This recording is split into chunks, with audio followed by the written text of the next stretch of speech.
This is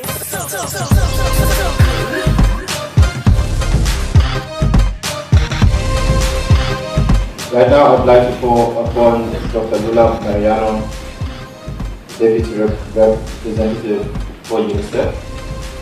She will come and then introduce Honorable Yanswa Mukanga, MP and Minister of Transport, Works, Supply and Communications. Dr. Lula. Good afternoon. We're here for a very important meeting today. It's a meeting that allows us to take stock of where we are in innovations in Zambia, and we also have the opportunity to exchange and begin a dialogue that we hope will be continuing for a long time to come. We are privileged in UNICEF to be part of this meeting and this Activate talk because we are particularly keen to have innovation become at the forefront of development. This is because in UNICEF, in a new strategic plan, innovation is a core component, particularly for equity. And the executive director has named 2014 as the year of innovation for innovating for equity.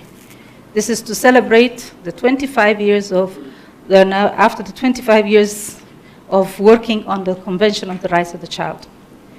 It's particularly important because it's not because we've received a label that says that UNICEF is named one of the 10 most innovative companies in 2013. It is because we believe that innovation harnesses the heads, the brains, and the motivation of people, young and old, in the country and globally to move forward the agenda of development, doing things differently, not business as usual. So we're very keen on being part of this. And we thank the opportunity to stand here in Zambia with everyone, especially the government of Zambia, in moving the agenda forward. I also believe that it is important for us to recognize that we have an opportunity and some challenges that we can look at it together, explore them together, as we will discuss today, and come up with new ways of dealing with the barriers that are stopping us, that are holding us back. I appreciate that you have taken time to come, but I am not a keynote speaker, so I will just stop at there and invite the Honorable Minister of Transport, Works, Supply, and Communication, Minister Yamfia Makunda, and who is a member of Parliament and also has graced this occasion very much. Thank you, Minister. Please.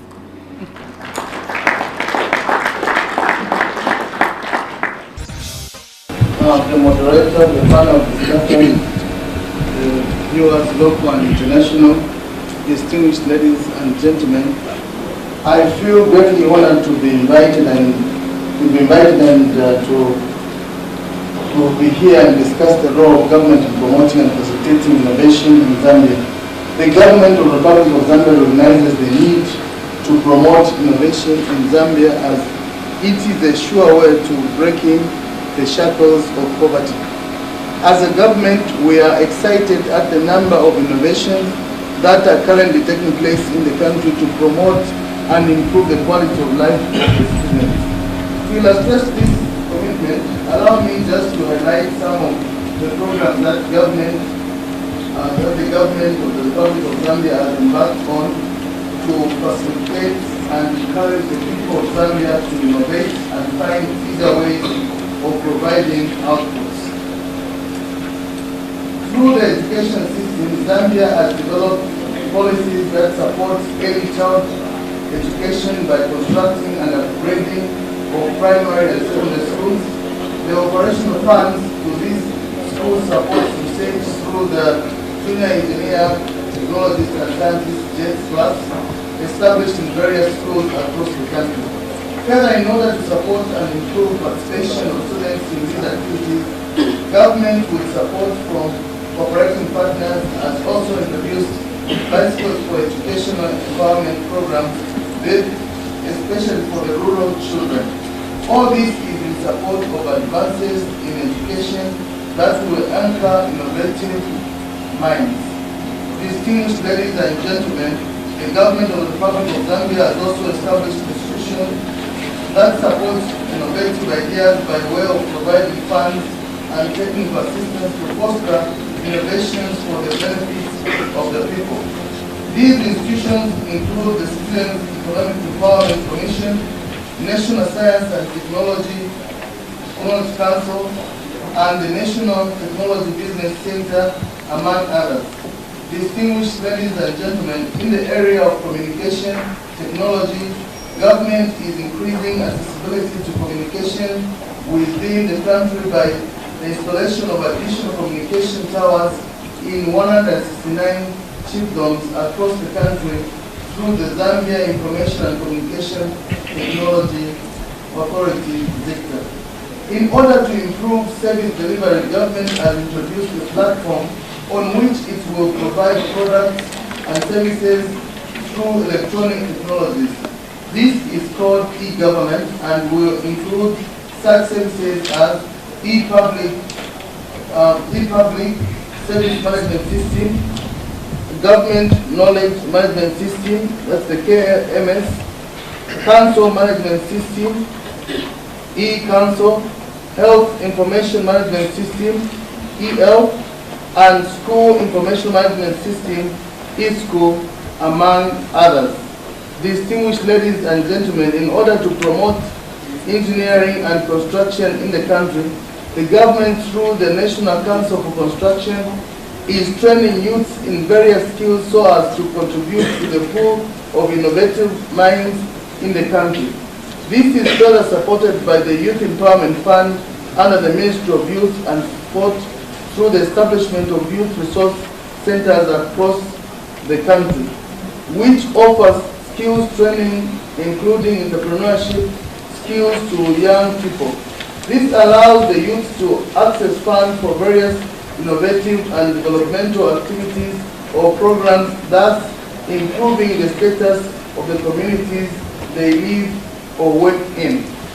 Distinguished ladies and gentlemen, to further illustrate government's commitment to innovation, it has, in partnership with the United States of America, acting through the Millennium Challenge Account Zambia, MCA, introduced the Millennium Challenge Compact Innovation Grant Program, which aims at identifying best approaches to improve service delivery for clean water, sanitation, and drainage.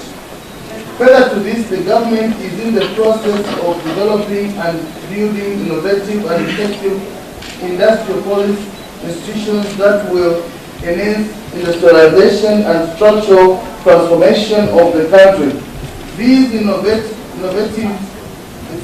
initiatives will encourage the youth and the general population to innovate and ultimately improve the standards of living for the Zambian people.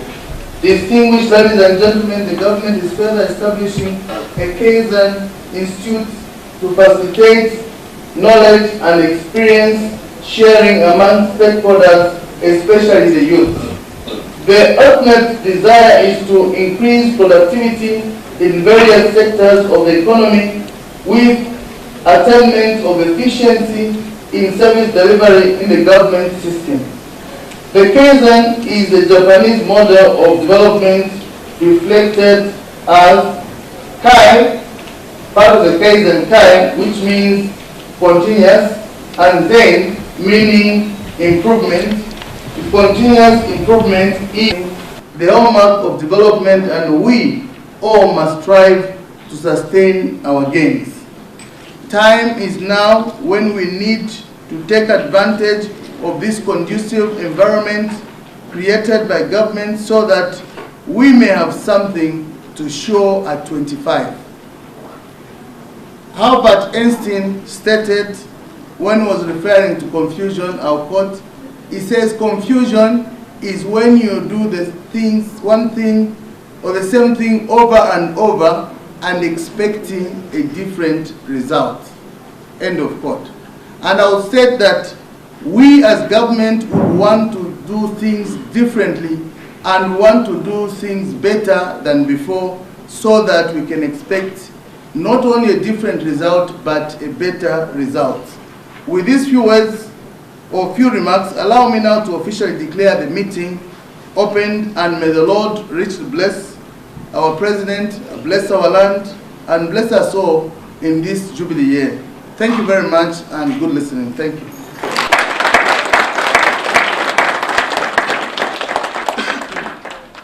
The UNICEF Activate Talks bring together innovators, experts, and thought leaders to showcase the latest innovations that can deliver progress on the major issues confronting the most vulnerable and marginalized children in each country. Ladies and gentlemen, our first speaker is a businessman who holds more than 10 years' experience in projects in 4 continents and various countries. With his engineering background, he leveraged and expanded his knowledge in various industry sectors, focusing on renewable energy and sustainable development. As CEO, he has established the Munich Advisors Group as a leading Africa-focused consulting firm, developing African solutions for African challenges. Let's welcome Emmanuel Chivesakunda as he talks about building the foundation for the evolution of education in Africa.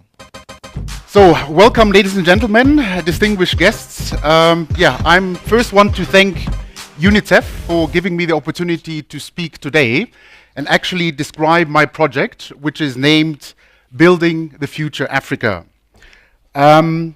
The focus of the project is building the infrastructure for children and schools for children. And there we built a demo at Woodlands B School. And that's what I would like to talk about today. Explain to you the project, the drive, why we did the project. And what we had and the belief we had from the beginning was we want African solutions for African challenges. And with the belief everything is possible, that's where we started our project. What normally happens is that people say Africa is about diseases, Africa is about wars, Africa is poor, Africa has tribes, and also as well, Africa still needs foreign aid, and Africa has droughts, which you can see now. What I would like, especially the students which we have today here, is walk away and say Africa is actually capital. Africa is investment, jobs, talent. We in Africa are creative, and Africa is a beautiful country and continent, and Africa is foremost diversity and opportunity and potential, which we should lift. Why is that important? It is important because combined with the belief everything is possible, I know that we can achieve big things in Zambia, and if we all work together, the belief everything is possible will carry us to the next level of development. So when I started, I had the dream to say, what can I do to build the future Africa as initial thought. So I was thinking to myself, well, how can I do that? What can I do to actually achieve that dream? And what helped me again there was the belief and thought everything is possible, which was set out by my German mother and Zambian father, who brought me up in Zambia and Germany. This is important because I believed building a future Africa will enable children at the early stage to develop equally compared to westernized children by giving them the infrastructure required to actually have a conducive environment. So the thought was born to transform Africa. We literally have to build the infrastructure for children to build the future for us. I knew I didn't have the billions of Bill Gates. I didn't have the power of a president or minister. But still, what I had was the belief everything is possible, and the belief if I act locally, I can have a global impact. So looking into the situation where we started at Woodlands B, the first point we looked at was where does Zambia stand today? And with the Human Development Index, you can read here, Zambia is ranked amongst the bottom of the table with rank number 164. And what the government therefore planned was to roll out 10,000 classrooms to actually achieve that goal of lifting Zambia up the next level. To understand where we come from, I would like to ask you to raise your hands. Which of you present today was actually or went through a government school in this early primary school time? Wow, wow. So I see I think almost 100% of you have actually went through a government school. So I won't tell you anything new when I tell you that the indoor climate in the summer is extremely hot. If you look at the winter period, most children sit there with 1-2 pullovers because the environment is extremely cold. When it rains, children can't understand actually what the teacher is saying because of the noise through the rain. But also new ways of learning are not really possible because the environment is not inducive. Not even to mention the asbestos materials which have been used in the past, which are supposed to be responsible for cancer development. So what you see here is actually a few impressions of the Woodlands B school where we built the prototype, where you see on the left picture basically the ceiling with the dangerous roofing. It's very dark in the classrooms, and yes, the situation before is a picture of most government schools which we have at the moment. And what we then said in partnership with the Technical University of Munich, with UNSA here in Zambia, and with the Ministry of Education, let's try to lift the existing school system infrastructure to a new level by introducing the design you're seeing here. So one of the inputs was we want to use as much local materials as possible. We want a design which is as maintenance-free as possible. And we want a design which actually improves the indoor climate, hence the learning environment for our children. And on top of that, we also said we want an energy-independent building, hence we're introducing solar and biogas to make the whole system in itself sustainable and as a standalone system. In a nutshell, we wanted a green school. So what I've brought you are a few impressions about the school building. On the left side, you're seeing the earth bricks which we actually used. So these are bricks which don't use any cement. So they were taken out of the soil from the school on site. We put them into wooden casting forms and built those bricks for the school on site. Same with the roof trusses, where we used local wood. As you see, the building was progressing over the time. The total construction time was almost 6 months to come up with what you see here now, the finished building with the courtyard inside. I think it is a different way of building, which has all the benefits to enable our children to become and develop their full talent. Further impressions where you see children are happy with the new design. We have higher retention rates of the children staying in the school. Teachers believe that this is definitely an environment which will enable the children to learn better and improve their lives. So in a nutshell, and to finish, what are the positive benefits of the new green building structure? It's one, the improved indoor climate which we have. It's creating local jobs by using local material. It's combining international knowledge with traditional methods of doing things. And at the same time, building an independent power solution for our children.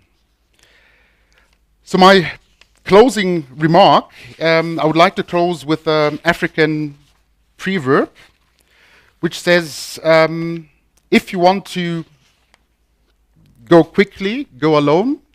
If you want to go far, go together. Everything is possible. Thank you very much. Ladies and gentlemen, our second speaker is the co-founder of Asikana Network, a women in tech organization in Zambia founded in January 2012. Asikana Network as an organization aspires to increase interest in and enhance the active participation of women in the ICT sector by changing mindsets and eliminating negative stereotypes attached to girls and women in ICT. She is the current Girl Rising ambassador for Lusaka. Girl Rising is a global campaign for girls' education which uses the power of storytelling to share the simple truth that educating girls can transform societies. Let's welcome Ethel Ella Mbewe as she talks about RAP, Women's Rights Application. So Asikana Network is a group of Zambian females who are passionate about technology and also aim to empower women and girls in the use of ICTs. Yeah, so RAP is a mobile development, it's a mobile app and a web application which was built by Asikana Network to bring awareness to women's rights in Zambia. So what happened when we decided to build RAP is we had Women's Initiative in the Women's Month, that is March 2013. We decided to carry out a survey to get to know how many women in Zambia knew their rights. So after we did that survey, we had a 2-week training with some girls from Asikana Network who were trained in mobile app development by Zamrights. So after that training, we had a hackathon, which is more of a brainstorming session. So we had this hackathon with key stakeholders in the areas of women's rights. Yeah. So after the hackathon, we came up with key results, which we then wanted to prototype into the application called RAP. Yeah. So those are the ladies of Asikana Network prototyping the app. And then after the prototype, we had a finished product, which we ran through the same stakeholders who then agreed that that's the content that they wanted to be available in the Women's Rights app. We decided to come up with RAP is because in 2013, we saw a rise in a lot of GBB cases. And after we carried out the survey, we realized it's not only GVB that was there, but then there were other rights of women that were being violated. So we had issues of property grabbing and unfair treatment at the office. So we thought if we put the women's rights in an app and we get people to see and know that they are backed up by this legislation, we'll have a few of those cases. Also, we figured the girls of today will be women of tomorrow. And if they get to tomorrow without knowing their rights or knowing which legislation backs them up, then we'll be doing nothing.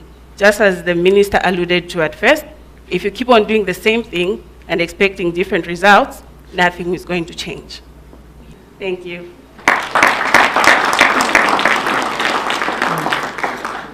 Our hashtag for the event is UNICEF Activate.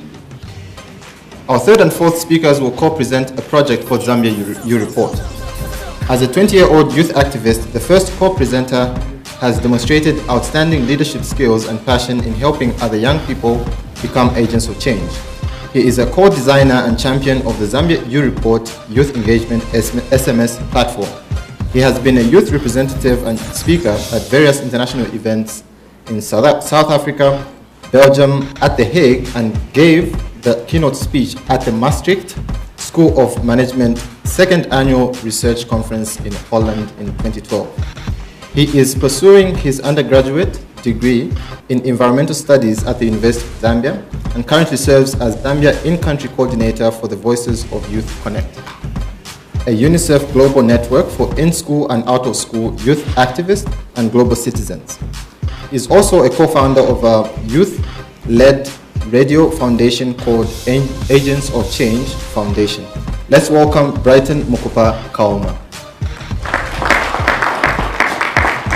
The second co-presenter is a young lady of 21 and co-founder of Agents of Change Foundation.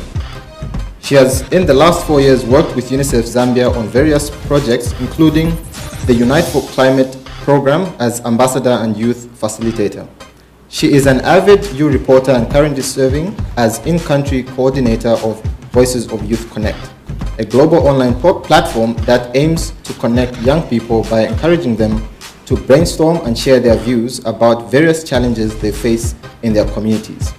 She has worked with ZNBC Radio 2 as co-presenter of Building the Future radio show and Children and Young People in Development on Pan-African Radio. Josephine has facilitated on a global front in the area of environment and is currently working with a consortium to help facilitate an inter-party youth movement. Let's welcome Josephine Namakao Umulo.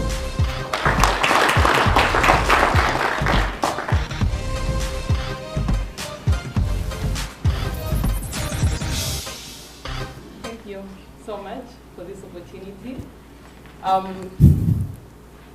I was just telling my friends behind there, I was saying I'm very nervous, and one reason is because I'm in this platform with the Honorable Minister, Yamfa Mkanga. I was so excited when he came to meet us, and I have a whole lot of special friends in our midst, so I said, I am nervous, and they said, go out there and do it.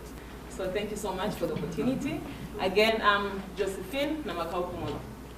Thank you, and a very good afternoon to the Honorable Minister, all protocols observed, and all the students.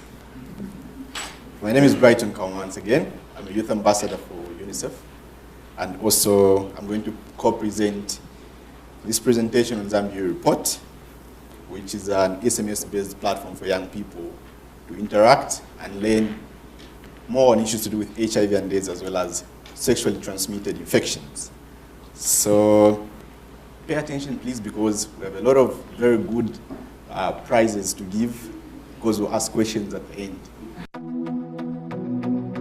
Did you know that every hour, 3 Zambian youths between the ages of 15 and 24 get infected with HIV? Young people are more vulnerable when they have limited information on how they can prevent HIV.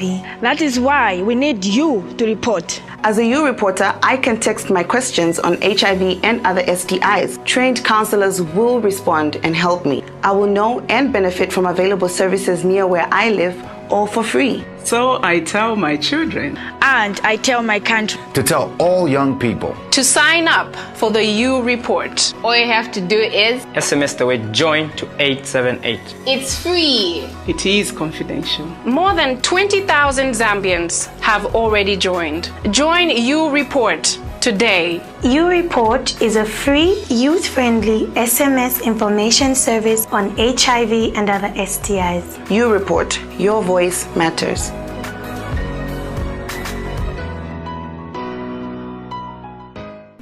So your report really, after talking about what it is basically anchored on 4 pillars. And the pillars that we have are participation, we have learning, we have utilization, and we have the monitoring pillar. So I'll try now to concentrate on the pillar participation. So now your report from inception has engaged young people, has engaged children. So when coming up with the design workshop, young people were consulted. So right now, we usually cry that there's a whole lot of things that are decided on behalf of the children without their consultation. But when coming with your report, that was a thing of the past. So it was really nothing for them without them. Then the other important thing to note under participation is that currently we have a Facebook page where there's a whole lot of young people that helped in designing the questions that the counselors send out. So, for example, we might have questions that are anchored on male circumcision, or we might have questions that are anchored on testing or counseling, or we might have poll questions. So these messages are not just sent out without consulting young people. So now, it's really exciting to be young because there's a whole lot of tone and language that young people would like to use. So if, we just had a group of people that are older than us design these questions for us, your report wouldn't really be as exciting as it is. So these young people really add that flavor to how the questions and the polls are sent out. Then the other notable thing about participation, before we go to learning, is that last year in November, there was something amazing that happened. So UNICEF brought together adolescents and youth to have a pre-national HIV consultation. So now this obviously brought together young people from the ages of 14 to 18, and we also had 24, 25 that joined into that group. So now these young people came to discuss issues that affect them in terms of HIV. Why aren't young people going for testing, for example? Why is it that at the moment we have, 3 young people get infected by HIV in an hour, and out of those 3, 2 happen to be girls? Where's, the equity there? So these young people were brought together to discuss all these issues, and at the end of the day, they were also part of the team that drafted questions that were sent out to other EU reporters so they could take part, and the information that they gave would be fed in. And that's just one of the beautiful photos. So this was the National HIV Prevention Convention, and Solomon and Natasha took part in the pre-National HIV Prevention Convention, and they represented all the Zambian young people in giving that speech so the young people could be heard. Indeed. How many of us love free things? Free information? How many of us, by a show of a hand? And that's where your report comes in. You can access free information on this device.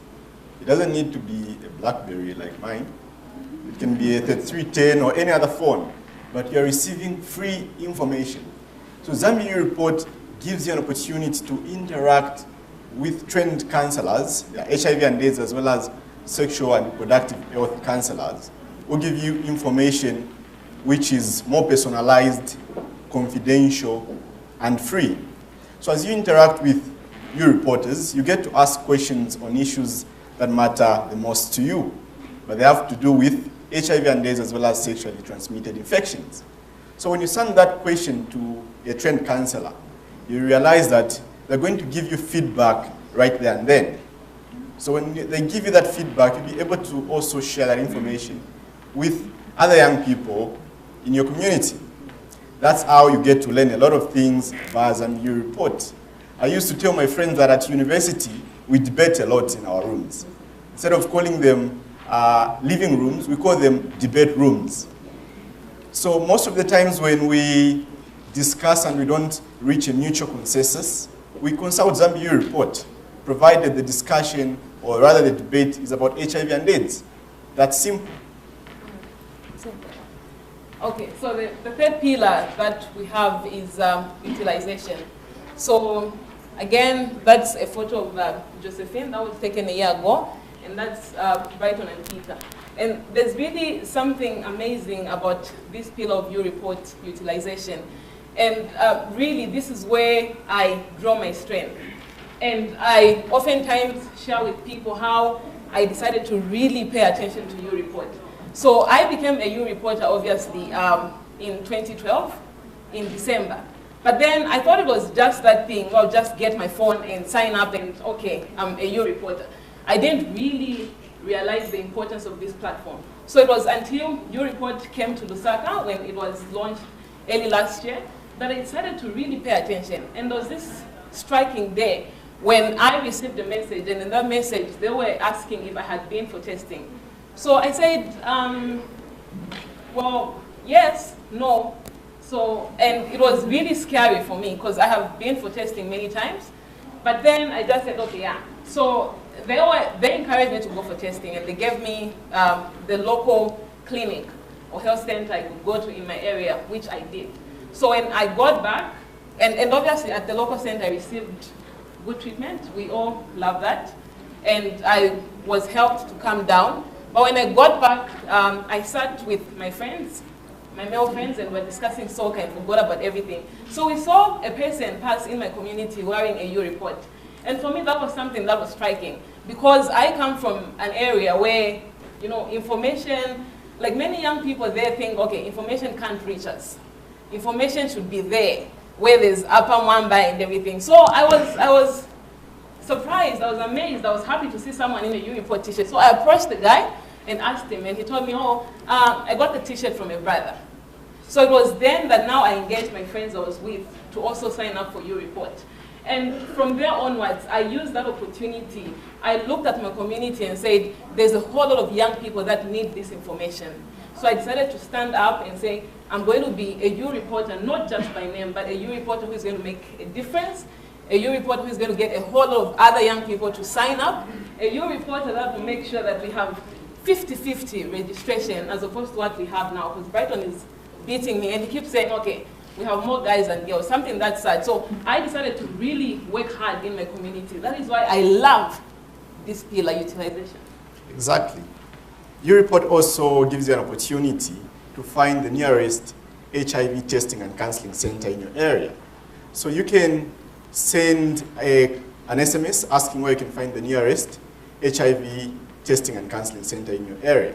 Remember, when signing up, you had put your location. So to enable the counselor to refer you to the nearest HIV counseling and training and testing center in your area.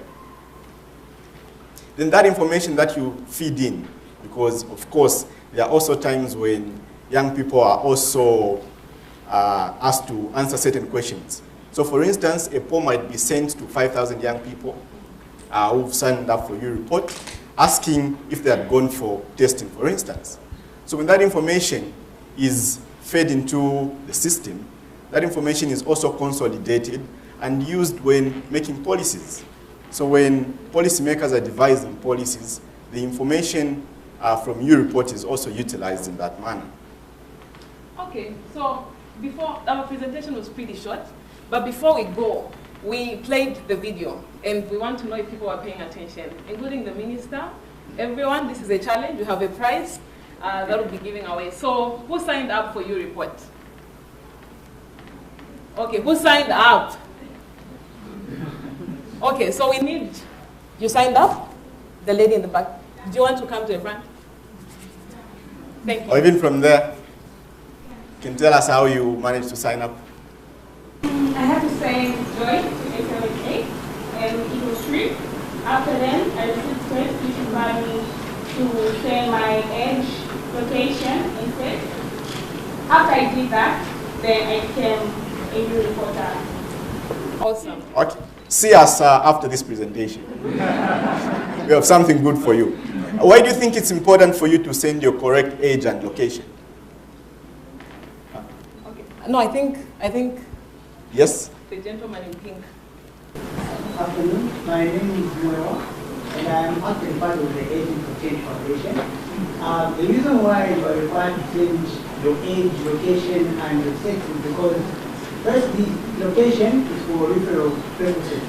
Like they explained, it's easier for the counselors to tell you your nearest testing center to do the location. And then for age, appropriate information needs to be given to appropriate people. You can't give information that is meant maybe for someone who's 21 or 14-year-old. So age is very important because information given has to also be relevant. And then for the sex, the same situation. Information that is required by a female girl, or a girl or a guy. Thank you. Thank you. Thank you so much. I'll take you for a movie. See me after this. So good. So the presentation was well understood. The presentation was actually short, as I had earlier alluded to. So at the moment, we have more than 61,000 young people signed up for your report. And this is something that's really, really exciting. But Brighton and I were talking. We thought, okay, so JJ, as strong as she is, we do not have parity in as far as registration is concerned. So we have more guys than females. So that's something that we want you and us to work together towards. So we see a situation where we have 50-50 registration. So thank you so much. There's a whole lot of people, 61,000 young people have signed up. They believe in your report. I believe in your report. Brighton believes in your report. So let's get more people signed up. So remember, SMS the word join to 878 to sign up for your report. It's very free. We love free things. Thank you so much. Thank you.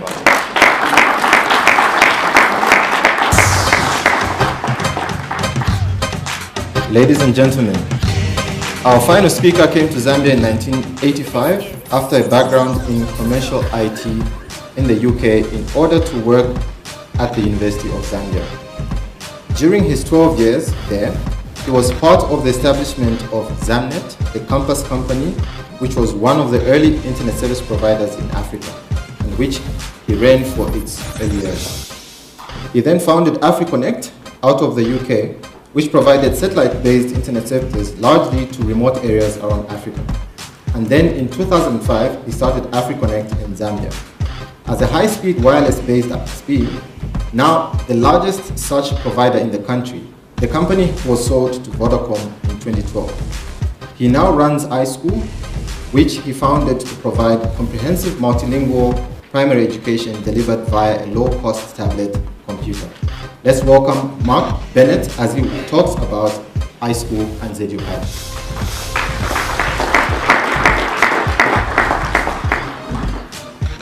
So I've been given 5 minutes to talk about reinventing education in Africa. So we've got to move fairly fast here, and we've all got to think pretty quickly. Africa is changing. Africa is changing rapidly. It's certainly changed in the time that I've lived here, and even as you can see, the relatively conservative economist thinks that it's changing too, having gone just within this century from hopeless to hopeful. And now hopefully we're going beyond hopeful. So we're rising extremely quickly. As you can see, our population is rising as well. And if anybody's worried about too many Chinese coming into Africa, you just look what happens by the turn of the century. 4 times as many Africans as Chinese. So it's time for the return ticket, I think. So it's going to be, you've got a huge and massive population rise that's going on throughout the continent. And at the same time, we've got a very good economic development. So this country's economy is growing at 7% or so, not uncommon around the continent, although we're doing better than many. But we have a problem that we hit before too long. At the moment, most of our wealth is derived from digging holes in the ground, extracting minerals. But if the economy is to grow and actually have an effect upon the mass of the population, then what has to happen is that we have to do more with those minerals that have come out of the ground. We have to start processing them. We have to start adding value to them. We have to start deriving secondary economies. And in order to do that, there's a number of prerequisites. And one of them is a good education system. We have to have a more skilled workforce. And yet, at the moment, we have many problems. Because of the rising population, we don't have enough teachers, we don't have enough schools, we don't have enough textbooks and other resources in the classroom. We've got large class sizes, and we've got lack of motivation. A lot of it arising from the fact that quite necessarily, as a result of all these other things, a lot of the learning that's going on in the classroom, which is why I've highlighted it in big letters, is based around rote learning, memorized learning. So people with fantastic memories, but not necessarily great problem solving and learning skills. So what can we do about that? We've seen some smartphones already this afternoon. But this is really what made the difference to African communications. This $10 60 kwacha phone is what's now possessed in some way or another, or accessed by about 90% of the population in this country and more widely further afield. So nobody needs landlines anymore. We didn't worry about landlines. We jumped straight from having effectively nothing to having one of these. So the question is there another technology that we can co-opt in order to be able to leapfrog ahead with the many problems that we might otherwise face with education? And if I didn't think the answer was yes, I wouldn't have asked the question. So here is a device which can be personalized. It can be carried to a classroom anywhere, whether that classroom is under a mango tree or in a really posh school. It can be used by teachers with any level of skill. So when designing it, we were specifically thinking of the rural untrained teacher under a thatched roof. What can we do with him or her to help them to be delivering international standard education? We took the Zambian primary curriculum, the whole of it. We worked it down to lesson level, and for every single one of 5,000 or so lessons, we have a very detailed lesson plan. And that lesson plan is guiding you towards open questioning and interactive inquiry-based learning. And all of those are not on pieces of paper, they're actually on this tablet. And equally on the tablet is the learning for the students. So the teacher just sees her lesson plan, that's on here, guiding her throughout the classroom, helping her to differentiate between weaker and stronger students, moving round in blended learning formation. And then for the student, there is learning on the tablet as well. Okay, I don't know if my microphone is picking that up. But appropriately illustrated, locally voiced, translated in all of the early grades, and hitting that very important point of learning, starting to learn in local language, in local mother tongue, which makes such a difference. Thank you very much, Mrs. Mumba. Yes. Excellent. Star of the show, Mrs. Mumba. And also on the same device, there is actually a one-year teacher training course to help those same people after we've taught them and after we've mentored them. Talked to some of the high school staff who are here this afternoon. And we continue that through into helping teachers in the classroom. So here is a typical classroom. The picture at the top is actually in Kalingalinga Basic School, just down the road. And what we see is a blended learning model, so the teacher working with one group in a carousel of 3 groups going around the classroom. She's doing some creative tasks. The children sitting on the floor are doing some reinforced learning. And then the other group are working on the tablet to a device. So not only is it comprehensive learning, all covered by the lesson plan, but it also doesn't require such a large number of tablets that it might otherwise do.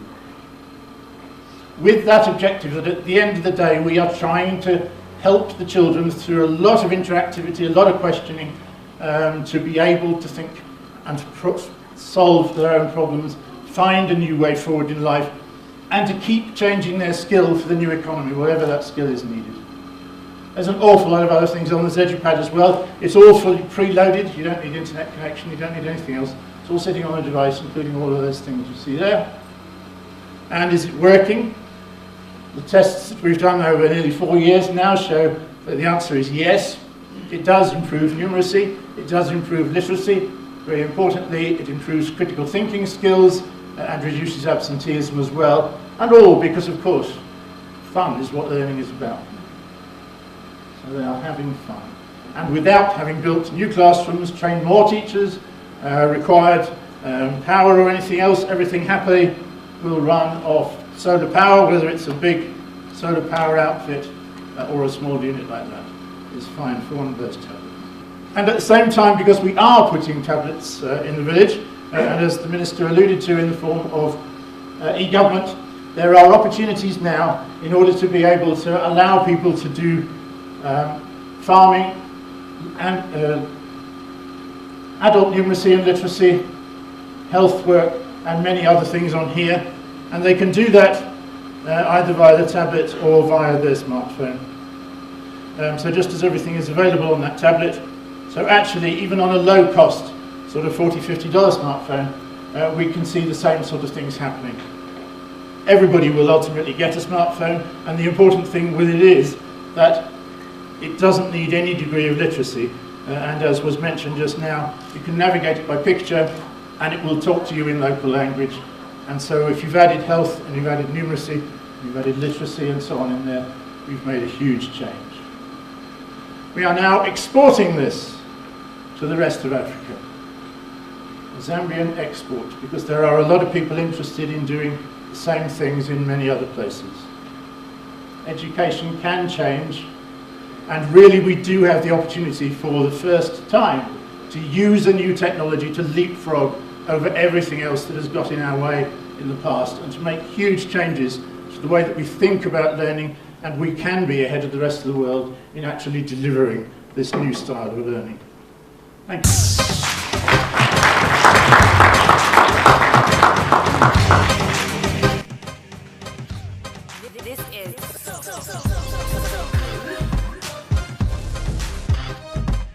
My question goes to Mark. I like your project, but the challenge is what is on the ground in the Zambian economy. You're looking at more than 80% illiteracy level in our country, and when your main focus, you really had to hit a little bit about the rural areas. But my concern comes in, we've got a big challenge for like in the rural areas, where we have so much illiteracy level starting from their parents up to their kids, then there is no much importance of education. Then the other challenge comes in. When you, the other challenge comes in, I don't know about your devices, if you be distributing free of charge, or you try to bring in the government to say that they subsidize and the like. But when you look at the income of the people that is on the ground, the masses, the income is very low. So what is it that you are trying to really put in place that it's really going to really affect to the masses? My concern is not to the few elite, but my concern is to the masses that is on the ground who cannot afford. Thank you. Thank you. I'll ask that Mark answers after everyone second questions. I'll ask that you be very precise with your question because we do not have too much time to take questions. The next question for the U report young people. Please raise your hand. Gentleman at the back there.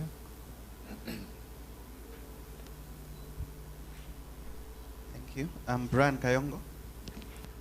I'm the Executive Director for Adolescent Reproductive Health Advocates, as well as the National Coordinator for the Youth Network on Population and Development.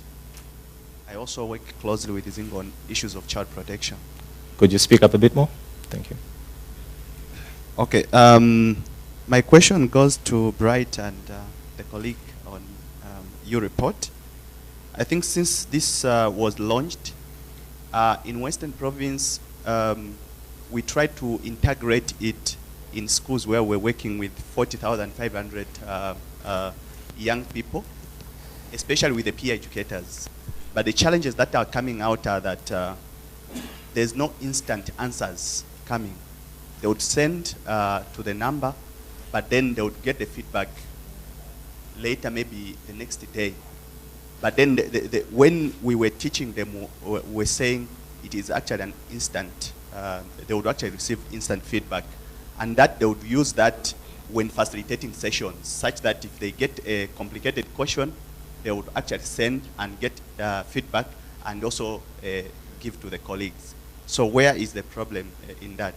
And secondly, is it possible for you guys to go around in the schools, especially where we're working, to train these peer educators on how best, especially the 4 pillars, how best to utilize the U report? Thanks. We'll take another question for Ella.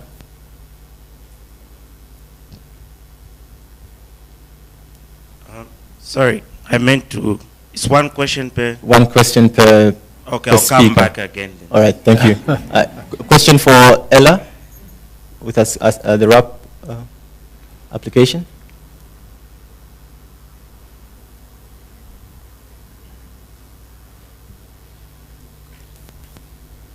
Good afternoon, everyone. My name is Judith. I work with Zcard. I have a question for Ella. I was just looking in my app stores for the RAP application, and I couldn't find it. So is it only locally available, or how can I manage to get it on my mobile? Thank you. And we'll take one last question for Emmanuel, the gentleman at the back there.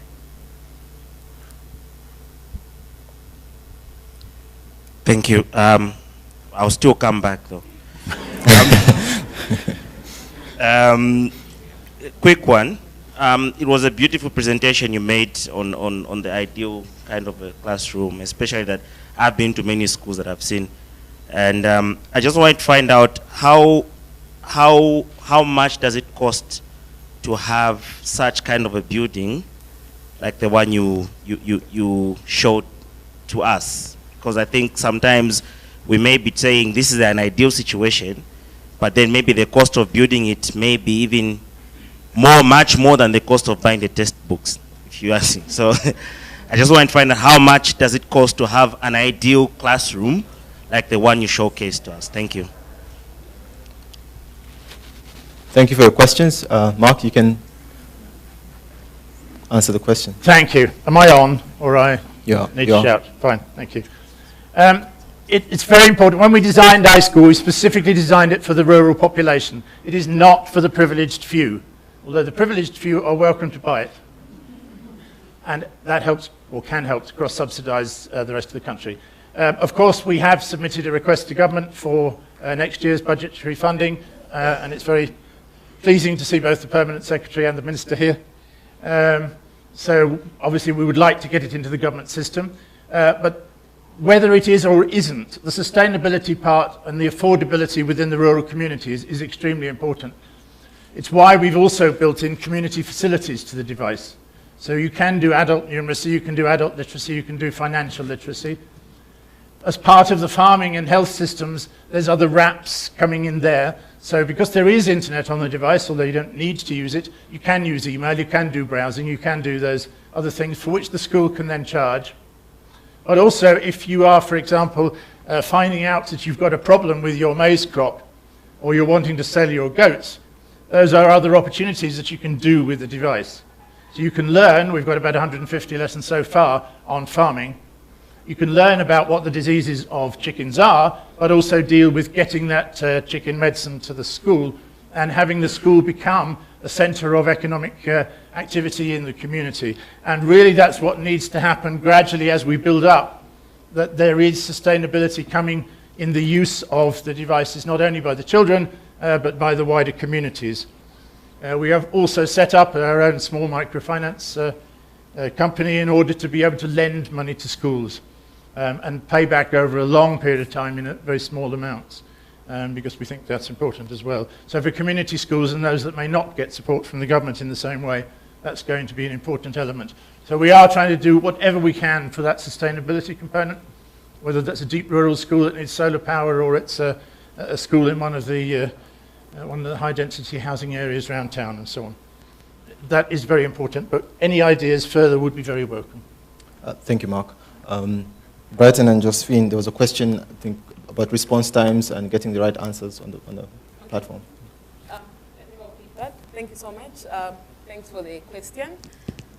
So initially we had challenges in terms of personnel, so councillor challenges. So the ratio was quite demanding. So we would have a whole lot of questions for just so many councillors. But that's a problem that's being worked upon and things are improving. Then it's also important to bear in mind that we, at the moment, have issues with network. So at times the response will not be that prompt, and this is obviously due to network failure. So that's the reason. Then there was another question that talked about us making sure that this campaign is rolled out to schools. That's something that we're doing on a large scale. So apart from just going to the schools and making sure that we have that interaction with the peer educators in the schools, we also use radio to make sure that UReport reaches a whole lot of people. But that is something that we are doing in schools. And obviously you would agree with me that this is not something that would do in a day. And that is why we are really relying on you people, that when we speak of UReport, you become so motivated that you could also do the simple, small things in your own ways and making sure that UReport grows big in Mongo, which is my hometown, that someone that's coming from Kasama and is inspired by this project goes back to Kasama and rolls out this project. So at the end of the day, it's not really about a few faces that you see on the posters. It's really a campaign for every Zambian that wants to make sure that we reach an HIV-free generation pretty soon. Thank you. Brighton, you want to add something? And there are a number of stakeholders. We have CHAM. They actually engaged young people, went flat out in communities as well as in schools, trying to help people sign up for Zambia UReport. And we're also trying to make sure that we send the information viral in our universities and in our community schools about Zambia UReport. And one piece of advice, Richard Branson keeps on reminding us that when someone offers you an amazing opportunity and you're not sure you can do it, say yes and learn how to do it later. And UReport is that amazing opportunity that we should say yes to and learn how to do it as we go on. Thank you. Fantastic. Ethel, there was a question about the Android store. So the app is on our website. There's a download page on our website where you find the two links. There's one that leads to the web app and the other one that downloads it to your phone. And through the App Store, you can have RAP from the internet.org app that was launched 2 weeks ago, which is on App Store. It's on that internet.org because it's free internet access when you download that app. Yeah, just to add on, so Facebook launched the internet.org app, which is available on Airtel, and you can access a lot of content for free, and the RAP app happens to be on that same app. Yeah. Emmanuel. Yes, thank you for the question. I was told for you to hear me, I should hold this up somewhere. So don't be surprised when I stand here like a Christmas tree. But it was a very simple question. Is it cheaper? Yes. Why? We are using sun-dried clay bricks. So we don't use any cement in the walls, therefore save all the cement which you normally would use in building up the walls. So that's a big cost saver. So yes, we are in discussion with the Ministry of Works, with the Ministry of Education, and we have built this prototype, planning next year to further build prototypes to test it and to make sure it is available in a Zambian context. So yes, it is cheaper, and we hope the government can do with the same budget more schools over the next years. Great, we have about 3 minutes. You can ask any of the panelists here if you have a question. The gentleman at the end there has had his hand up first. At the end, right at the end. The white collar. Hello, good afternoon. My name is Muila Luando. I just had 2 questions. The first one was for the U-report. What validation process is there that an 8-year-old won't register on the system with fake details and fake age and start using it for another method? And then to Mr. Burnett, I just wanted to find out, is there an analytic tool at the back of the system which helps to identify how people use trends and also the learning disabilities or challenges that kids are having with the system? All right, I'll let Mark answer his question. Andre, who is the software developer for U-report, I think is better placed to answer your question on U-report, and he's he's right there. So I'll let Mark answer while the mic gets to Andre.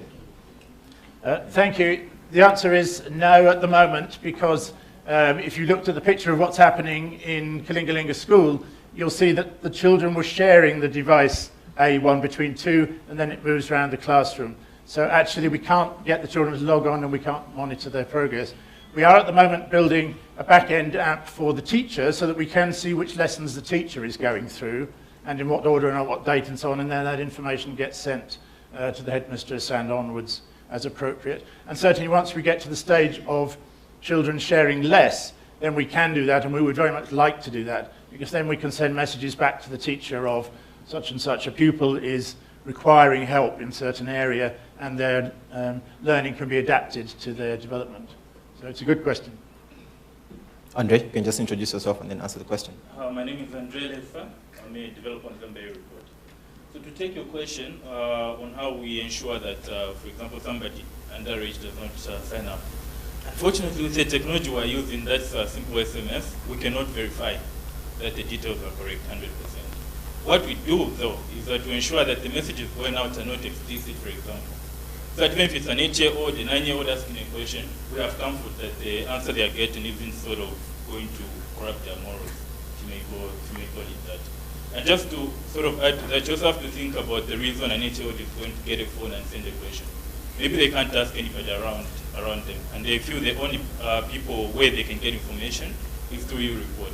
So I'd say that's a good thing still. I'll take one more question. Gentleman here. Thank you so much. My name is Kudakwashe, and I'm the youth focal point person with UNFPA. I just have a quick question for the high school.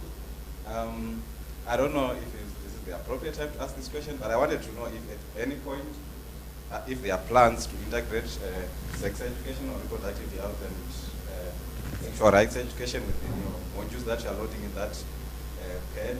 So I'm just trying to figure out if that is in your plans or you might face some obstacles to try to integrate.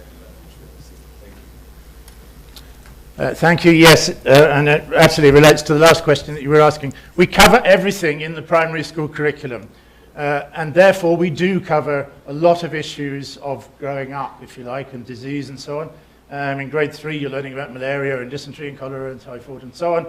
But right from the first term of grade 1, you're learning about HIV, learning about it in the sense of including friendship with people who you know may have HIV, and the very simple things like avoiding cuts in the playground and so on like that, right through to the higher levels where we get onto puberty and sexual health and reproduction, not available to the younger levels.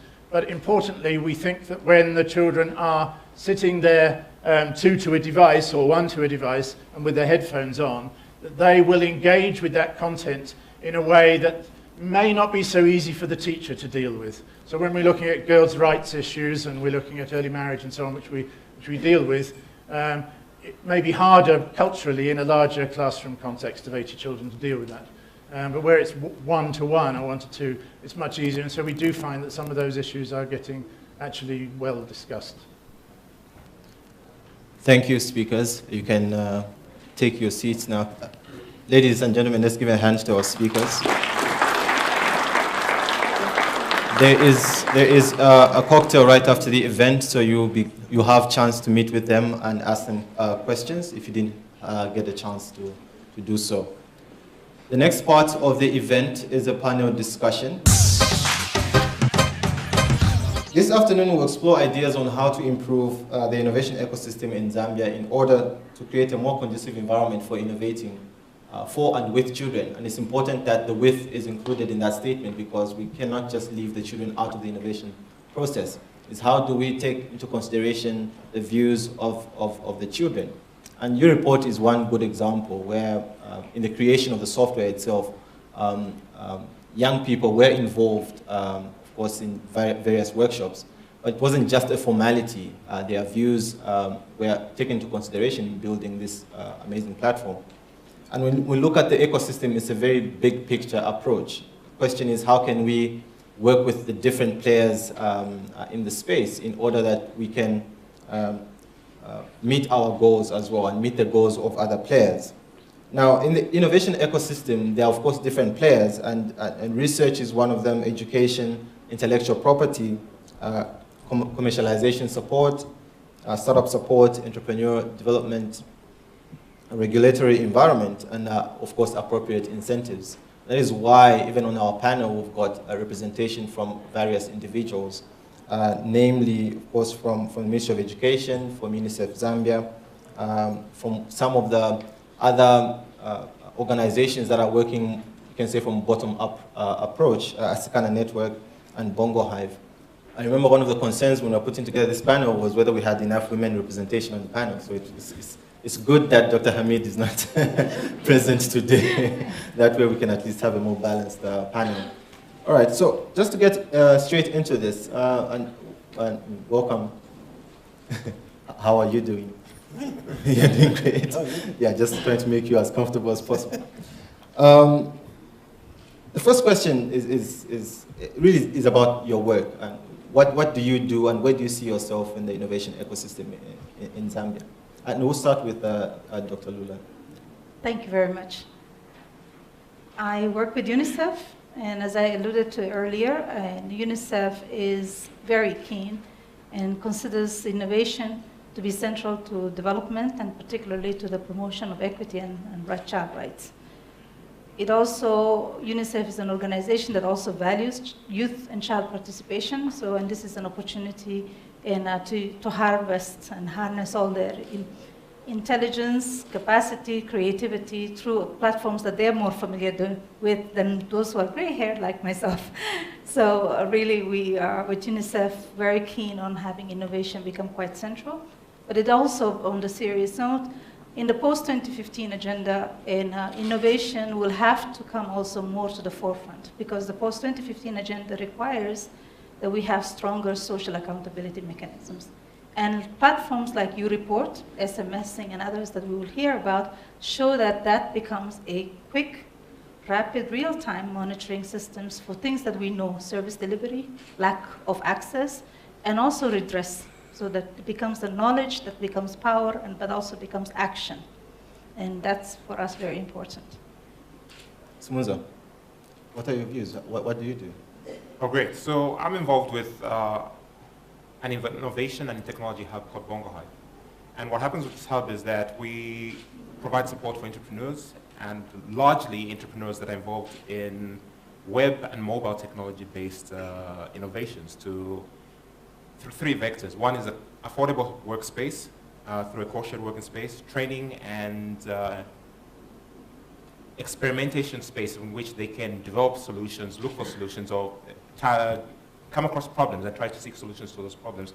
And thirdly, by giving them entrepreneur support, whether it's through incubation or acceleration of the process in which they develop the businesses that they're doing.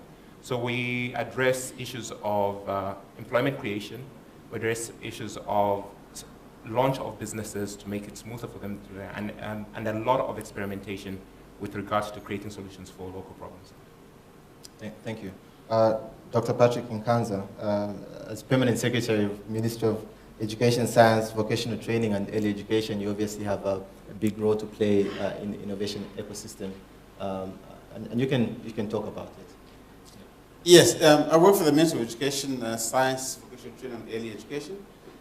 Specifically, I'm responsible for science, technology, innovation, technical education, vocational training, and higher education. I have an engineering background. I'm an engineer. I spent my early life as an academic, teaching, and now I'm a civil servant. We'll let Francis Bolokoso from Google give us his views as well. He, of course, does not live here, but it's good to have you here so you have an outside-in view and perspective on what is going on in the country. You've been around now for a week. I'll let you speak for yourself. Sure, thank you, and thank you for inviting me. I work for Google based in New York City, and I'm here looking at three core areas to promote the internet ecosystem. First area we're looking at is access, so we're speaking to internet service providers as well as policy regulators to come up with creative ways and solutions to increase internet capacity while reducing costs. The second area is relevance. So we've noticed that there's a lot of offline content in Zambia. So again, we're looking at creative solutions to put more content online that will become searchable and accessible. And lastly, sustainability. So we're looking at places like Bongo Hive, where we can speak to the tech community and developers, again, work with them to produce high quality content. So I'm glad to be here and also glad to be a member of this team. Thank you. Thank you, Francis. Tsenga. So I work with Asikana Network, which, as my colleague introduced earlier, is an organization that focuses on increasing the participation of women and girls in the tech space. So our role in the ecosystem is to bridge the gap between what people learn in schools and how they can get into the workspace. So we work very closely also with Bongo Hive with regards to helping them become entrepreneurs. And our three target groups are girls who are in high schools and girls who are in college, as well as girls who are just entering into the tech space. Thank you for speaking about that. Now, as we go on in our discussion, we will begin to see a lot more about how we are working together or not working together. But for now, I just need you to state exactly state just one thing that you feel is the most important thing that you're doing at the moment in terms of the innovation ecosystem at the moment. What are you doing that's different from every other person? What are you doing that you feel is really helping people innovate, whether within the organization or outside the organization? Well, I think, innovation is not an event, it's a process.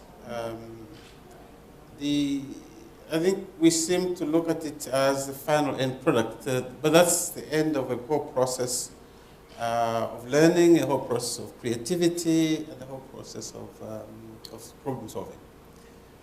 So I think the important thing is create an environment that allows young people to be creative, to innovate, and to solve problems. So from where we sit as the Ministry of Education, or responsible for education, it is important that we have an education system and the curriculum that certainly that creates the problem-solving approach and the creativity in people, and not give them a chance to be innovative later in life. And I think that unless we do that, unless we create that environment, you are unlikely to have a creative society and innovative society. So from where I sit, I think that is something that's very important. And all manner of inputs that go to help that process, obviously, is useful. Some of the examples we've heard this afternoon are clearly inputs into the whole process. Lula, you had something to say, really? No, I really appreciate the fact that the Ministry of Education and PS has spoken, because the first killer of innovation is rota learning. The first killer of education and innovation is thinking that you stay with what you've been taught. It's problem solving at the core. And I'd like to add to the words that Francis has spoken about earlier. The ecosystem includes private, public, and private not-for-profit in that sphere of work and of areas of work. So in our area, in our sphere of work, in the UNICEF, UN systems and agencies working together, we believe that the one thing, if you have to reduce it to one, would be catalyst. We are a catalyst to working together, to facilitating different groups to work together, to see what we can push forward and give encouragement sometimes. It doesn't even require resources sometimes. It's encouragement for things to move forward in the right direction. Our biggest challenge to moving forward and having an innovation is staying in silos. So the sooner we break silos and we become collaborative, the better it is for us to create an environment that allows us to innovate, to be innovators, and to be creative. I'll let the others chip in as well.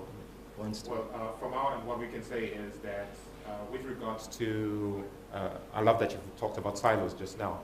And we find ourselves in a space where information technology cuts across the various sectors that you have within the economic space. Whether it's the economic space or the sustainability space or any space that you've got, information technology will come into play there. But it's important that even if we have graduates that are coming out of school or we have young people that are beginning to seek solutions to answer this question, it's important that we take them into a space where, regardless of the place that they're in, so whether they're interested in agriculture, they can start to ask the questions of why aren't we achieving certain goals within agriculture, for example, or how can we expedite certain processes. And by internalizing those questions, they should be able then to say, how can we help in facilitating, whether you use the mobile phone or use the iPad like iSchool have for education, is how can we facilitate a process that helps us to get to our end goal, hopefully quicker and in a more sustainable way. Senga, you have something to say? One of the most important things that we do to contribute to this is changing mindsets, because we believe that especially when you're dealing with the girl child, and especially when you're dealing with young people, that a lot of the reasons why they don't come forward is not because they don't have the ideas, but because they don't believe that those ideas are actually valid, and those ideas are things that they can take a step forward and implement. So some of the programs that we have address that challenge. I would like to take a different approach and look at the problem from an external view. Firstly, I would like to introduce you to two young entrepreneurs or innovators, as they are not too far away from home. So the first is Richard Turere from Kenya, who at 11 years old developed a solution for invasion by lions on his family's property. So he had this problem where lions would come and invade his family's livestock. So he came up with a solution after realizing that lions were afraid of humans with torches at night. So he built many poles around the perimeter of his family's livestock and installed LED lights, and he programmed them to flicker at intervals, mimicking a human with a torch. And that happened to be a great solution to scare away the lions. And the second innovator is William Kamkwamba from Malawi, I believe, what 14 years old was able to design an electricity generating windmill. And all he did was go to scrap yards, come up with the parts needed to create this windmill. And he went to a library and was able to get some help there. So I'm looking at these two cases of young innovators. And while there are cases of brilliant innovation, I think innovation in isolation isn't a good thing. So for Zambia, I would like to see a platform that's able to take such brilliant people and have them collaborate. And that's some of the areas I'm looking at, to come up with a platform that will work across the country where people can share ideas so that you don't have to spend so much time trying to come up with solutions, especially for existing ones. Thank you. And you gave some great examples about what is happening in other countries. And my first question was, of course, what is happening in Zambia, because you left out examples about Zambia. So, which leads me to my next question. Are we innovating enough? Why are there no success stories like those coming out from this country? And of course, you work at different levels, so obviously you would have varying views about what is working or not working in different stages. Well, I don't think innovation is always a wow outcome. It's the decisions, the quality of decisions. And I think what you don't realize is that you're innovating every day. Every time you're solving a problem or another. From the time you wake up to the time you go to sleep. What we don't realize, of course, is unconsciously that we are actually solving the problem. Now, it's the quality of your decisions as you go along that determines the way the society moves. And if you're in any occupation that you're involved in, able to solve problems and to create solutions to some simple problems, then that's a great step. And it doesn't have to be, you're very few and far in between, big products, and that's really not the issue. The issue that we need a society that is able to solve problems as they move along. Let me give you an example of something we've been doing in the ministry. You may have seen we have some funds which we call the Youth Innovation Fund. And essentially it's an open fund. We allow people from colleges and universities to come through with some bright ideas which you can support in terms of moving them forward. And the success rate is very low. At the last go, we had, I think, around 600 applicants. And less than 5 of those were worth looking at. So you can see the level of creativity that we have in that group. Now, obviously that's disappointing, but when you drill through that, you find that the support mechanisms to these young people, that allows them to bring forward an idea to us that we can look at, perhaps was sadly lacking. So clearly the environment in which these kinds of creativity can be nurtured and supported is one that we need to work at. Thank you for that nice statistic. There are 5 out of 600 were worth looking at.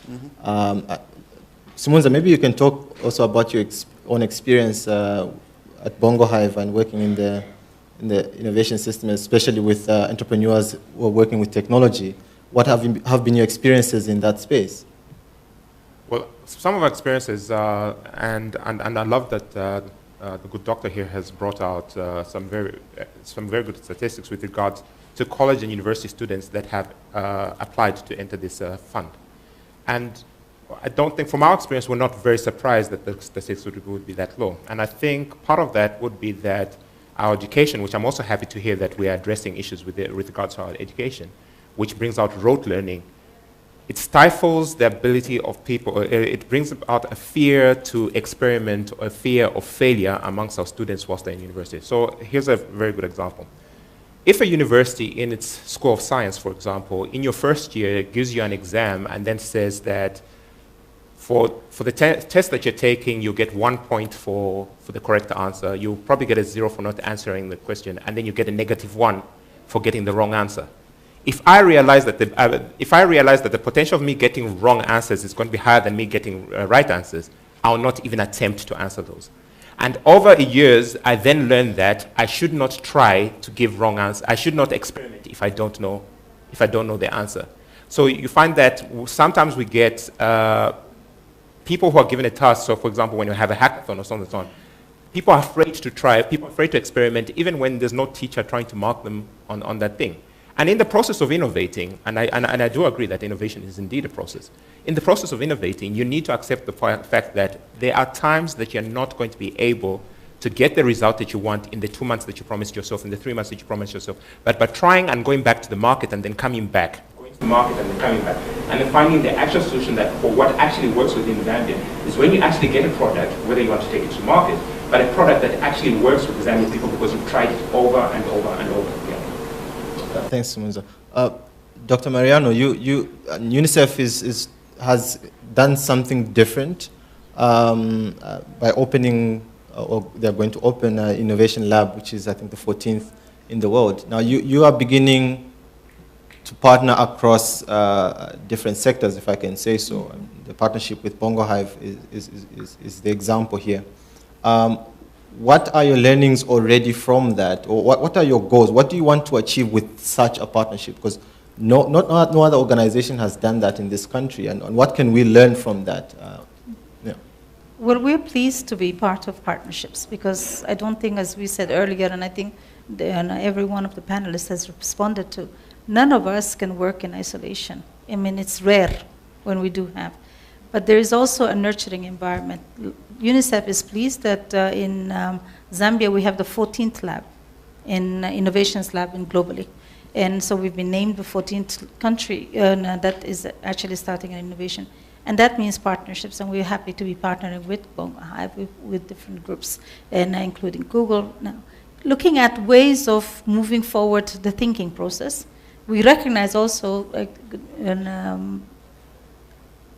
remarks were made for the colleagues before, we recognize that between coming from a traditionalist, very silo-oriented, don't think, as you so eloquently put, and, but respond to what you were taught, to having a creative space takes a transition. And that transition requires a lot of good partnerships.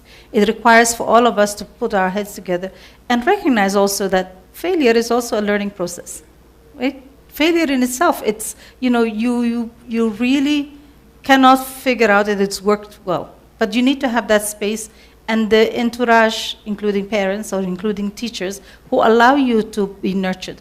We cannot find creative minds activated when they're in college if they've been stifled in middle school, in high school, particularly girls. We're finding there's a lot of girls out there who are not directly but indirectly, how would I say, discouraged from sciences and things that really would open these other avenues. So we really feel that as UNICEF, we need to broker that discussion across the different areas of work, different partnerships, in order to create an enabling environment for a transition, working closely with the Ministry of Education, working closely with partners who are in the field, but also working closely with the media and others to make sure that this discussion doesn't stop and get aborted early. Basically, that's our role. We are a catalyst, as I said earlier. Yeah, and building on that, I don't know if any of you have any comments on what she has talked about. Okay, and just building on that, what would be the ideal innovation ecosystem? Because these are now the closing remarks. Who do you think would be the next step for you in your individual organizations? What are you looking at now? You have a partnership with Bongo Hive now. Bongo Hive has its own partnerships.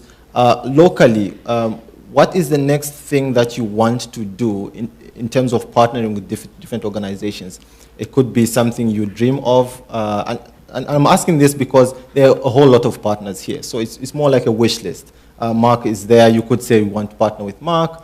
Or things like that. But I would like us to think a bit outside the box here. What do we want to do next that we think could add value to the innovation ecosystem? If my question is clear. If it's not, I can repeat it. Your question is clear. It's a bit simple, though. I mean,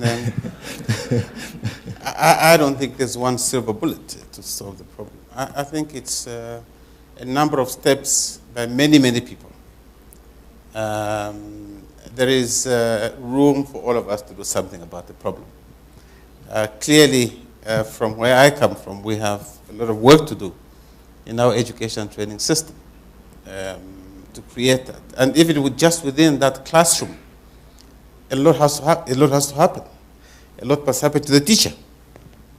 Because that interaction between the teacher and the learner, that relationship perhaps needs to be modified if you want to create creativity in the learner. So the way you teach and the pedagogy has to change. Implicitly, the way you train teachers has to be modified. The environment in the classroom, the assessment systems that we use. I mean, currently, we have a very examination-led system, you know, very strict examinations. And one can question that. Is that the right way to run an education system? We can discuss that. Right through, from early childhood learning right through to university education. In many instances, our tertiary institutions are not, in my view, sufficiently creative institutions. They're teaching institutions. There's very little creativity going on there. For very good reasons, I must say. I mean, it's not fault of their own.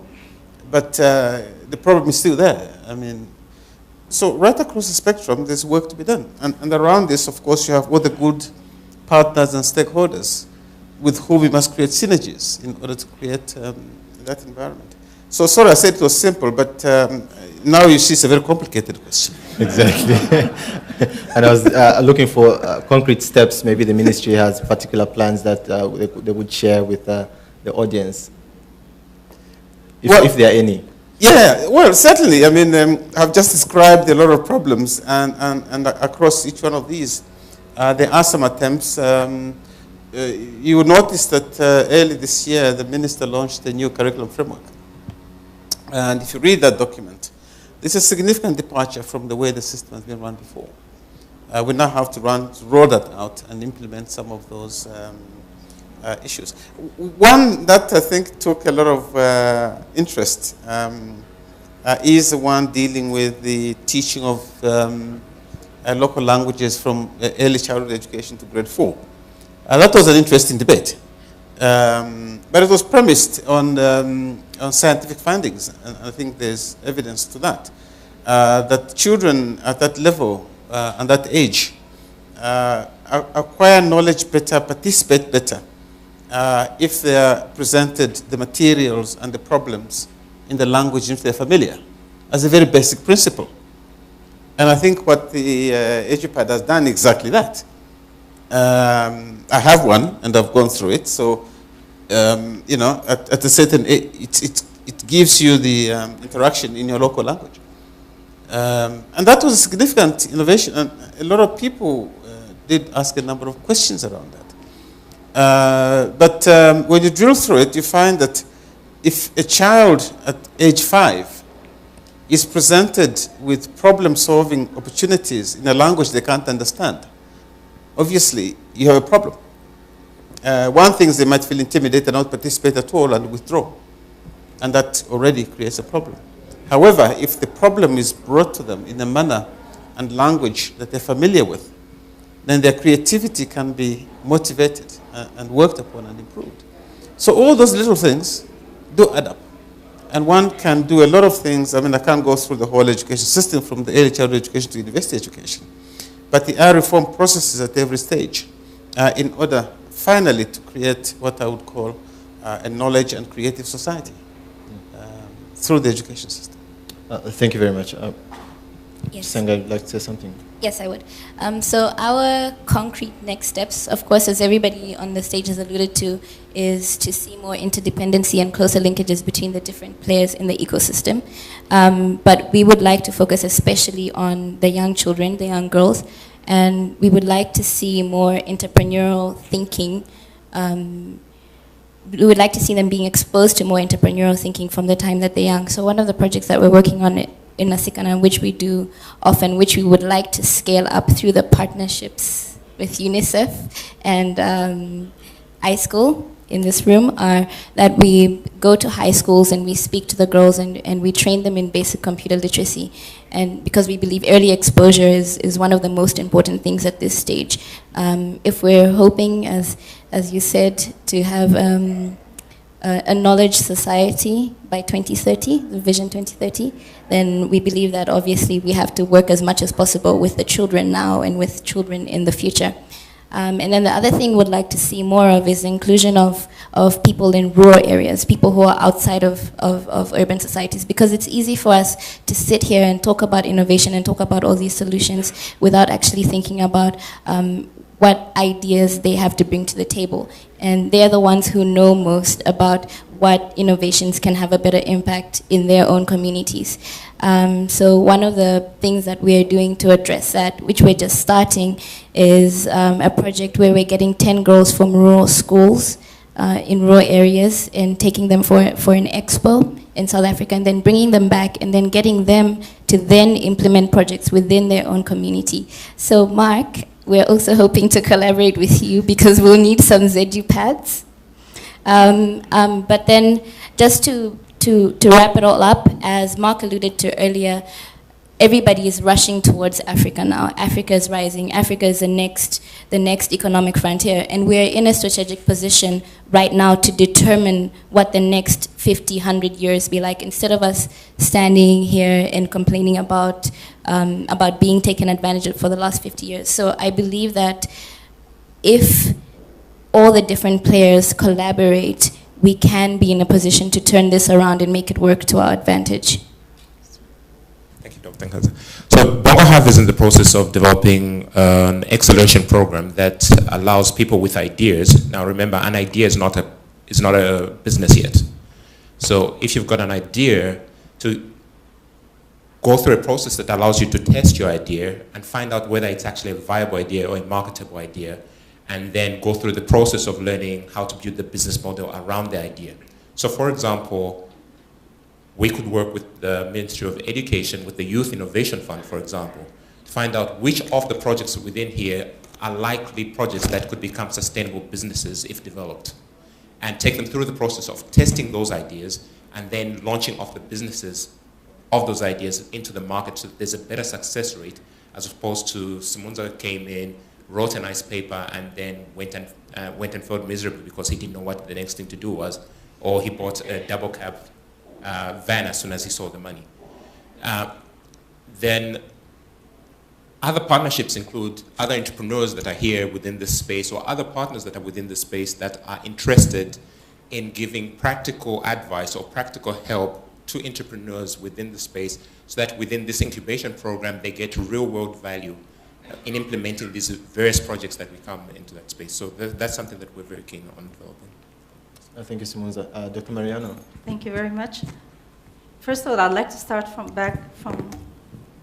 we would like to work and see more of the different departments, arms of government, and create an enabling environment. Because government create the institutional and legal frameworks for private sector, private, not for profit, as well as the public sector to work in. So to have an enabling environment, we need to be also participants in analyzing what in the government frameworks that are there create an environment that is inclusive, and how to reduce the barriers which are there either by historical or for lack of specific points that allow us to operate in the field. I'd like to also see that within this inclusive knowledge-based learning environment that we'd like to all of us see, to see what are the key things that we need to take into account. And I really appreciate the Oksana and representative. Really, the majority of Zambians are living in rural areas. So we shouldn't live in a bubble and think we're going to focus on what innovation we can do in our neighborhoods of Lusaka. We need to look at what can we create an enabling environment so that the people who are living far from the roads, far from the hubs and centers, can also be reached so that they can be helped in creating solutions that are locally appropriate for their situation, and basically creating an environment. But also we need to also recognize that there are programs in place that need to be supported, such as ZICTA's program for expanding access. right? So partnerships that can be built to increase that access so that we can reach as far away into the hinterland as possible. Equally, we need to recognize, I think we would like to really see that there is a high cost. I'm very happy that the U Report team spoke about it's free to the user, but it's paid by somewhere else. So that free to the user needs to be nurtured, but as the pool expands, it becomes costly, so that we need to start having high-level government have a dialogue with the carriers to reduce the cost, because though it is coming down, it is still prohibitive, and it becomes a barrier to accessing this critical information. Now, I was really inspired by this young man that you spoke about, Francis, earlier, who had to go into a library and find out. Not many libraries are available. So having an online environment that allows children who are more fortunate than some of us have gone through school to have that exploration. So create that online environment, so that, but it still needs an access, a connection. So the program of increasing access is critical to the future development of a learning and knowledgeable society. I think it's also the last point I'd like to make is that there is also a need to go beyond proprietorial. So we are for UNICEF, in UNICEF and the UN, we're for open source, for moving things forward so that everybody can share in the wealth of the knowledge that we have. So for us, it is an incredibly exciting time. It challenges us, and it should challenge us to move forward in our thinking, because we do need to make sure that everyone has access through partnerships and through collaborative efforts to reduce the cost, increase the access, and make people avail themselves of the knowledge that is out there. We shouldn't be having people sitting in corners reinventing the wheel simply because they do not know somewhere else it has been done. So for us, it's really important period in our development work. Thank you, Dr. Mariano. Francis, of course, I'm not sure whether you speak on behalf of Google and their plans for Zambia, but you've been around for a week or so. You can just give a perspective on the opportunities that you see from outside coming in going forward. Right. So the number one overwhelming request is access to high-speed, low-cost internet. And you asked about a wish list. So my wish list for Zambia is high-speed internet access to all. How that will happen, there are a series of ongoing discussions in the process, talking to policymakers as well as internet service providers, so something's in the works. But I've spoken to a lot of young developers and just general users at large. That's a pain point and frustration, but there is some hope and there are some solutions. So that's certainly something that can be addressed in a relatively short period of time. But overall, yes, the internet is a great resource for innovation, so I think that's one of the areas that we'll prioritize and focus on. Yeah, so now you can talk about anything else as a closing remarks. We have a few minutes, which is great. I was going to open it up for questions, but if I do, I don't think we'll end at all. so if the panelists have any concluding remarks apart from what they've already mentioned, please feel free to say that now. Well, let me just say something which I think is very naughty, and I do it deliberately. Like I said, I come from an engineering background. But in my experience, I have seen a lot of people who have done engineering, for example, as a first degree, do other things. Some have become accountants, others have gone into many other areas other than engineering. The reverse is not very common. And you have to ask why that is so. And I think the reason is that, and you can shoot me for that, but I think the reason is that the training of those people is basically problem-solving, crunching thing. It's part of the way you're trained. And the ability, therefore, to adapt to new environments and new disciplines is a lot easier, because you use that skill of problem-solving in other areas other than your original discipline. And I use that as an example of a society which is trained in problem-solving. therefore means that they can use that knowledge and that background and that discipline to solve problems in many other areas. I was thinking the other day that if you have a community school with the thatched roof, but if you had an innovative teacher who stimulates the students in that class to solve some of the problems of the village where they come from, you will find some solutions around some of the common problems in the area. Just challenge the children and say, well, look, your mom spends so many hours doing this number of chores. How can you reduce her workload? How can you manage the kind of things that your mother has to go through simply by rearranging her work process? And just bring that to the children and go through the kinds of things that they have to do in order to live in that community. And then stimulate their thoughts on how some of the work that they do has to be reorganized in order to make their lives a bit better. And I'm sure that if you did that, you can find that they begin to think about the day-to-day problems that they face in their day-to-day operations in their village. And they begin to think innovatively about some of the difficulties that they face. Difficulties of transportation. How do you ease transportation? How do you ease the collection of firewood? How do you ease your energy problems? All those things can be done without very sophisticated tools. And it's just the innovation of the teacher, that's what I'm talking about.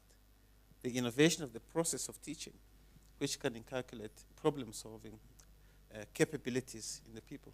So I look at it basically as a fundamental unlocking of the society by making people creative, by being able to all the time critically examine the problems that life throws at them and seeking solutions to those problems. That's basically is the final solution, as I see it. Great, and I think he speaks on behalf of everyone. Oh, do I? I don't think so. Right, ladies and gentlemen, a hand to the panelists for the discussion. We will now be ending our session for the afternoon. I know you're all dying to ask questions, but because we do not have time for Q&A, but we have set aside time for a cocktail, you can walk up to any one of these and ask your question. This is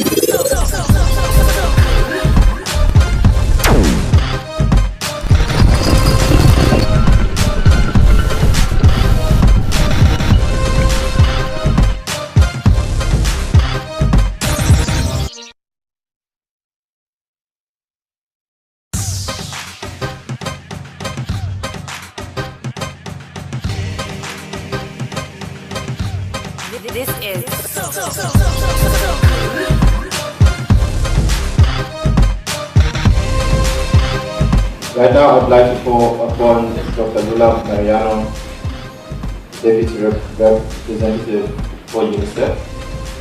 She will come and then introduce Honorable Yamfa Mukanga, MP and Minister of Transport, Works, Supply and Communications. Dr. Lula. Good afternoon. We're here for a very important meeting today. It's a meeting that allows us to take stock of where we are in innovations in Zambia, and we also have the opportunity to exchange and begin a dialogue that we hope will be continuing for a long time to come.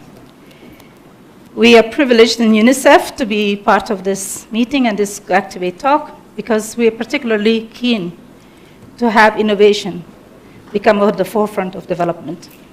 This is because in UNICEF, in a new strategic plan, innovation is a core component, particularly for equity. And the executive director has named 2014 as the year of innovation for innovating for equity. This is to celebrate the 25 years of, after the 25 years of working on the Convention on the Rights of the Child. It's particularly important because it's not because we've received a label that says that UNICEF is named one of the 10 most innovative companies in 2013. It is because we believe that innovation harnesses the heads, the brains, and the motivation of people, young and old, in the country and globally, to move forward the agenda of development, doing things differently, not business as usual. So we're very keen on being part of this.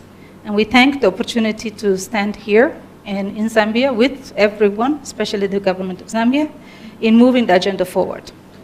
I also believe that it is important for us to recognize that we have an opportunity and some challenges that we can look at it together, explore them together, as we would discuss today, and come up with new ways of dealing with the barriers that are stopping us, that are holding us back. I appreciate that you have taken time to come, but I am not the keynote speaker, so I will just stop at there and invite the Honorable Minister of Transport, Works, Supply, and Communication, Minister Yamfia Makunda, and who is a member of Parliament and also has graced this occasion very much. Thank you, Minister. Please. E-public service management system, government knowledge management system, that's the KMS, council management system, e-council, health information management system, EL, and school information management system, e-school, among others. Distinguished ladies and gentlemen, in order to promote engineering and construction in the country, the government, through the National Council for Construction, is training youths in various skills so as to contribute to the pool of innovative minds in the country. This is further supported by the Youth Empowerment Fund under the Ministry of Youth and Sport through the establishment of youth resource centers across the country, which offers skills training, including entrepreneurship skills to young people. This allows the youth to access funds for various innovative and developmental activities or programs, thus improving the status of the communities they live or work in. Distinguished ladies and gentlemen, to further illustrate government's commitment to innovation, it has, in partnership with the United States of America, acting through the Millennium Challenge Account Zambia, MCA, introduced the Millennium Challenge Compact Innovation Grant Program, which aims at identifying best approaches to improve service delivery for clean water, sanitation, and drainage. Further to this, the government is in the process of developing and building innovative and effective industrial policy institutions that will enhance industrialization and structural transformation of the country. These initiatives will encourage the youth and the general population to innovate and ultimately improve the standards of living for the Zambian people. Distinguished ladies and gentlemen, the government is further establishing a Kaizen Institute to facilitate knowledge and experience sharing among stakeholders, especially the youth. The ultimate desire is to increase productivity in various sectors of the economy with attainment of efficiency in service delivery in the government system. The Kaizen is the Japanese model of development reflected as Kai, part of the Kaizen Kai, which means continuous, and then meaning improvement. Continuous improvement is the hallmark of development, and we all must strive to sustain our gains. Time is now when we need to take advantage of this conducive environment created by government so that we may have something to show at 25. Albert Einstein stated when he was referring to confusion, I'll quote, he says, confusion is when you do the things, one thing or the same thing over and over and expecting a different result. End of quote. And I would say that we as government would want to do things differently and want to do things better than before so that we can expect not only a different result but a better result. With these few words or few remarks, allow me now to officially declare the meeting opened, and may the Lord richly bless our President, bless our land, and bless us all in this Jubilee year. Thank you very much, and good listening. Thank you.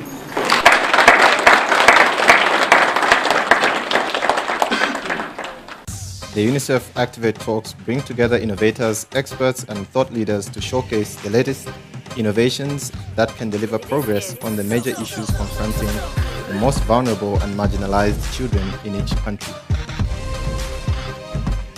Ladies and gentlemen, our first speaker is a businessman who holds more than 10 years' experience in projects in 4 continents and various countries. With his engineering background, he leveraged and expanded his knowledge in various industry sectors, focusing on renewable energy and sustainable development. As CEO, he has established the Munich Advisors Group as a leading Africa-focused consulting firm, developing African solutions for African challenges. Let's welcome Emmanuel Chivesakunda as he talks about building the foundation for the evolution of education in Africa. So, welcome, ladies and gentlemen, distinguished guests. I'm first want to thank UNICEF for giving me the opportunity to speak today and actually describe my project, which is named Building the Future Africa. The focus of the project is building the infrastructure for children and schools for children. And there we built a demo at Woodlands B School. And that's what I would like to talk about today. Explain to you the project, the drive, why we did the project. And what we had and the belief we had from the beginning was we want African solutions for African challenges. And with the belief everything is possible, that's where we started our project. What normally happens is that people say Africa is about diseases, Africa is about wars, Africa is poor, Africa has tribes, and also as well, Africa still needs foreign aid, and Africa has droughts, which you can see now. What I would like, especially the students which we have today here, is walk away and say Africa is actually capital. Africa is investment, jobs, talent. We in Africa are creative, and Africa is a beautiful country and continent, and Africa is foremost diversity and opportunity and potential, which we should lift. Why is that important? It is important because combined with the belief everything is possible, I know that we can achieve big things in Zambia, and if we all work together, the belief everything is possible will carry us to the next level of development. So when I started, I had the dream to say, what can I do to build the future Africa as initial thought. So I was thinking to myself, well, how can I do that? What can I do to actually achieve that dream? And what helped me again there was the belief and thought everything is possible, which was set out by my German mother and Zambian father, who brought me up in Zambia and Germany. This is important because I believe building a future Africa will enable children at the early stage to develop equally compared to westernized children by giving them the infrastructure required to actually have a conducive environment. So the thought was born to transform Africa. We literally have to build the infrastructure for children to build the future for us. I knew I didn't have the billions of Bill Gates. I didn't have the power of a president or minister. But still, what I had was the belief everything is possible, and the belief if I act locally, I can have a global impact. So looking into the situation where we started at Woodlands B, the first point we looked at was where does Zambia stand today? And with the Human Development Index, you can read here, Zambia is ranked amongst the bottom of the table with rank number 164. And what the government therefore planned was to roll out 10,000 classrooms to actually achieve that goal of lifting Zambia up the next level. To understand where we come from, I would like to ask you to raise your hands. Which of the moderator, the panel of discussion, the viewers, local and international, distinguished ladies and gentlemen, I feel greatly honored to be invited and to be here and discuss the role of government in promoting and facilitating innovation in Zambia. The government of the Republic of Zambia recognizes the need to promote innovation in Zambia as it is a sure way to breaking the shackles of poverty. As a government, we are excited at the number of innovations that are currently taking place in the country to promote and improve the quality of life of the citizens. To illustrate this commitment, allow me just to highlight some of the programs that the government of the Republic of Zambia has embarked on to facilitate and encourage the people of Zambia to innovate and find easier ways of providing outputs. Through the education system, Zambia has developed policies that support early child education by constructing and upgrading of primary and secondary schools. The operational funds to these schools support research through the junior engineer, technologist and scientist JETS class established in various schools across the country. Further, in order to support and improve participation of students in these activities, government with support from cooperating partners has also introduced bicycles for educational empowerment programs, especially for the rural children. All this is in support of advances in education that will anchor innovative minds. Distinguished ladies and gentlemen, the government of the Republic of Zambia has also established institutions that support innovative ideas by way of providing funds and technical assistance to foster innovations for the benefit of the people. These institutions include the Citizens Economic Empowerment Commission, National Science and Technology Council, and the National Technology Business Center, among others.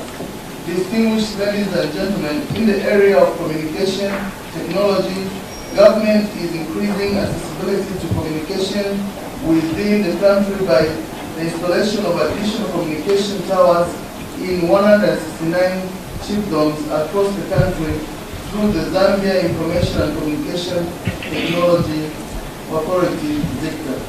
In order to improve service delivery, government has introduced a platform on which it will provide products and services through electronic technologies. This is called e-government and will include such services as